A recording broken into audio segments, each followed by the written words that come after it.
পাবনায় তাঁতি দলের উদ্যোগে দোয়া ও ইফতার মাহফিল অনুষ্ঠিত হয়েছে। পাবনা থেকে সোলাইমান হোসাইনের তথ্যচিত্রে দেখুন বিস্তারিত। শনিবার সন্ধ্যায় পাবনা পুলিশ লাইনের PCCS চাইনিজ রেস্টুরেন্টে এই আয়োজন করা হয়। পাবনা জেলা তাঁতি দলের সভাপতি নাজিমুদ্দিন সাগরের সভাপতিত্বে অনুষ্ঠানে প্রধান অতিথি হিসেবে উপস্থিত ছিলেন পাবনা ৫ আসনের সংসদ সদস্য অ্যাডভোকেট শামসুর রহমান শিমুল বিশ্বাস। প্রধান বক্তা হিসেবে বক্তব্য রাখেন কেন্দ্রীয় তাঁতি দলের আহ্বায়ক আবুল হালাম আজাদ। বিশেষ অতিথি হিসেবে উপস্থিত ছিলেন পাবনা ২ আসনের সংসদ সদস্য অ্যাডভোকেট সেলিম রেজা হাবিব, পাবনা জেলা ক্রাক মালিক সমিতির সভাপতি মোজ্জামেল হক কবির, জেলা বিএনপির যুগ্ম আহ্বায়ক নূর মোহাম্মদ মাসুম বগা, জেলা যুবদলের সাবেক সভাপতি মুসাব্বির হোসেন সজ্জু, জেলা যুবদলের আহ্বায়ক হিমেল রানা এবং জেলা ছাত্র দলের সাধারণ সম্পাদক কামরুজ্জামান প্রিন্স।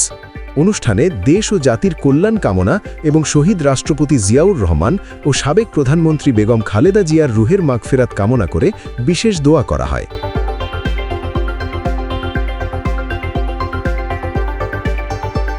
চ্যানেল 26 বাংলা।